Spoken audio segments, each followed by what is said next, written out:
ஓம் ஸ்ரீ கருப்பசாமி போற்றி போற்றி.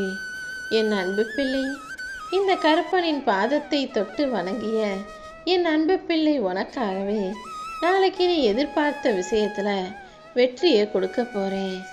ஒவ்வொரு மனிதருக்கும் வாழ்க்கையில் இரண்டாவது வாய்ப்பை நான் எப்போதுமே கொடுக்க தான் செய்வேன். அதனால் இன்னைக்கு நடக்காமல் போனதும் இன்னைக்கு கிடைக்காம போனதும் நாளைக்கு நிச்சயமாக நல்லபடியாக உனக்கு கிடைக்கும்படி உன் வாழ்க்கையில் உனக்கான ஒரு வாய்ப்பை உருவாக்கி தருவேன்னு என்னை முழுவதுமாக நம்பு. மற்றவங்க உன்னை தப்பாக நினைக்கிறாங்களே நினச்சி வருத்தப்படாமல் புலம்பாமல் அவங்க இந்தளவுக்கு தான் நம்மளை புரிஞ்சு வச்சுருக்காங்க நினச்சி விலகிறது தான் சரியான பதிலடியாக இருக்கும். ஏன்னா இந்த உலகத்தில் எல்லாரையுமே சரியாக புரிஞ்சு வச்சுக்க மாட்டாங்க.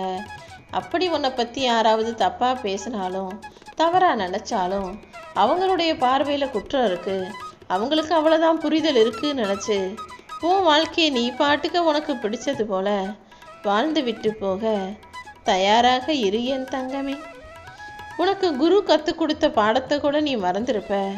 ஆனால் காசு இல்லாமல் நீ கஷ்டப்பட்ட அந்த கஷ்டங்களான பாடத்தை கடைசி வரைக்கும் மறக்க மாட்டாய் தானே.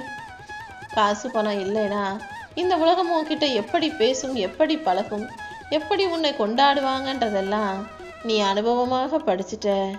அப்படி இருக்கும்போது அந்த காசு பணம் சம்பாதிக்கிற வித்தையை கற்றுக்கிட்டு அதை நேர்மையான முறையில் ஒழுக்கத்தோடு சம்பாதிச்சு இந்த உலகத்தில் உனக்குன்னு ஒரு தனி இடத்த பிடிச்சுக்கோ என் செல்லமே. உனக்கு பிடிச்சவங்க உன்னை காயப்படுத்தும் போதுதான் இல்லாததையும் இழந்ததையும் பற்றி உனக்கு ஆழமாக யோசிக்க தோணும். இதுவே நம்ம நல்லா இருந்திருந்தா இவங்க இப்படி செஞ்சுருக்க மாட்டாங்களே, இதுவே நம்மக்கிட்ட காசு பணம் வசதி இருந்திருந்தா இவங்க இப்படி பேசியிருக்க மாட்டாங்களேன்னு ஒவ்வொரு விஷயமும் உன்னை யோசிக்க வைக்கும்போது அடுத்த தடவை இப்படி ஒரு தப்பு நடந்துடக்கூடாது, எந்த விதத்திலும் எதுவுமே உன்கிட்ட இல்லாமல் போயிடக்கூடாதுன்றத ஒரு உறுதியாக வைராகியமாக எடுத்துக்கிட்டு அத்தனையை சம்பாதிச்சு சந்தோஷமான வாழ்க்கையை வாழ தயாராக மாறிடு என் செல்லமே. நீ நல்லா வாழணும், நிம்மதியாக வாழணும், சந்தோஷமாக செல்வ செழிப்போடு வாழணுங்கிறதுக்காக தான் என் பாதம் தொட்டு ஆசீர்வாதத்தை பெற சொன்னேன். உன்கிட்ட பணம் இருக்கும்போது கிடைக்கிற மரியாதை பணம் இல்லாத போது கிடைக்கிற மரியாதை விட மிக சிறப்பானதாக இருக்கும். இந்த உறவுகள் என்பவர்களே உன்கிட்ட இருக்க காசு பணத்தை வச்சு தான் உனக்கு மதிப்பும் மரியாதையும் உயர்வாகவும் தாழ்வார்களும் கொடுப்பார்கள் என்பதை நீ புரிஞ்சு நடந்துக்கோ. இந்த உலகத்தில் தாய்க்கு பின் தாரமாக கூட இன்னொரு பெண் வரலாம், ஆனால் ஒருபோதும் தந்தைக்கு பின் தந்தையாக யாராலுமே அவருடைய இடத்தை நிரப்ப முடியாது. ஏன்னா தந்தைக்கு நிகர் தந்தை மட்டும்தான். ஒரு தந்தை தன் பிள்ளைக்கு செய்யக்கூடிய விஷயத்தையும் ஒரு தந்தையாக இருந்து தன் பிள்ளையாக நல்லது நினைக்கக்கூடிய விஷயத்தையும் வேறு யாராலும் அவருக்கு சரிநிகர் சமானமாக செய்யவே முடியாதுங்கிறத நீ புரிஞ்சு நீயும் அப்படிப்பட்ட ஒரு தகப்பனாக இந்த உலகத்து வாழ்க்கையை வாழ்ந்து உன் பிள்ளைகளுக்கு எல்லா வகையிலும் நல்ல வழியை காட்டு. உன்னை சுற்றி இருக்கிறவங்களுடைய கோபத்தையும் கவலையையும் புரிஞ்சுக்கிட்டு எல்லார்கிட்டையும் சூழ்நிலைகளுக்கு ஏற்றாற்போல அனுசரித்து போகக்கூடிய உன் நல்ல மனசுக்கு இந்த கருப்பசாமி நிச்சயமாக நல்லதையே நடத்தி தரேன்.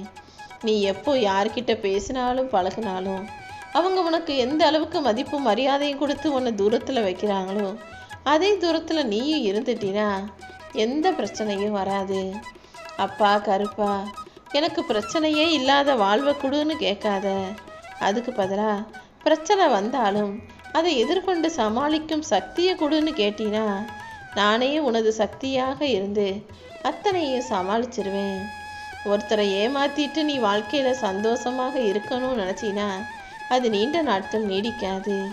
அதுக்கு பதிலாக நீ யாரையும் ஏமாற்றாமலே நீ நினச்ச விஷயங்களை செஞ்சுக்கிட்டு நிம்மதியாக மகிழ்ச்சியாக வாழக்கூடிய பிள்ளையாக இரு. நீ நீயாகவே இருப்பது தான் உனக்கு நல்லது. மற்றவங்க பார்க்குற பார்வை எப்படி வேண்டுமானாலும் இருக்கட்டும். நீ எப்போதும் உனக்கான விஷயங்களை செஞ்சுக்கிட்டு உனக்கான வாழ்க்கையை வாழ்ந்துட்டு போய்கிட்டே இரு. ஒருத்தருடைய வெளித்தோற்றத்தை வச்சு யாரையும் மதிப்பீடு செய்யாதே. வாயை திறக்கிற வரைக்கும் கிட்டத்தட்ட காகமும் குயிலும் ஒரே மாதிரி தான் இருக்கும். வாயை திறக்கும் போது தானே குயிலோட அந்த சத்தங்கிறது எவ்வளவு அழகான இசையாக இருப்பதை உன்னால் புரிந்து கொள்ள முடியுது. அதே போல மனிதர்கள் பார்ப்பதற்கு வெளித்தோற்றத்தில் எப்படி இருந்தாலும் அவர்களுடைய திறமையும் அன்பான குணமும் நல்ல அமைதியான இதயமும் உள்ள இருந்தாதான் பேசினா பழகுனாதான் தெரியும். அதனால யாரையும் வெளித்தோற்றத்தை வச்சு முடிவுக்கு வந்துடாம பேசி பழகி அப்புறமா அவங்கள பற்றி தெரிஞ்சு உன் வாழ்க்கையில் அவங்க கூட வச்சுக்கலாமா வேணாமாங்கிறதையும் முடிவு செய்ய தயாராய்க்கோ என் செல்லமே.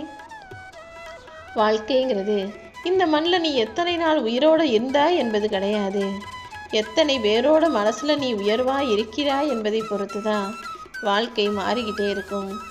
எப்போதும் எல்லாருக்கும் நல்லதையே செய்யக்கூடிய நல்ல பிள்ளையாக நீரு. மனுஷனுக்கு வாழணும்னு ஆசைப்படும் போது வசதி இருக்காது. எல்லாத்தையும் கஷ்டப்பட்டு சம்பாதிச்சு வசதி வந்த பிறகு வாழ்கிறதுக்கு அதை அனுபவிக்கிறதுக்கும் வயசு இல்லாமல் போயிடும். இதுதான் வாழ்க்கைங்கிறத புரிஞ்சுக்கிட்டு சம்பாதிக்கும் போதே சந்தோஷமாகவும் அதை அனுபவிக்க தயாராயிக்கோ.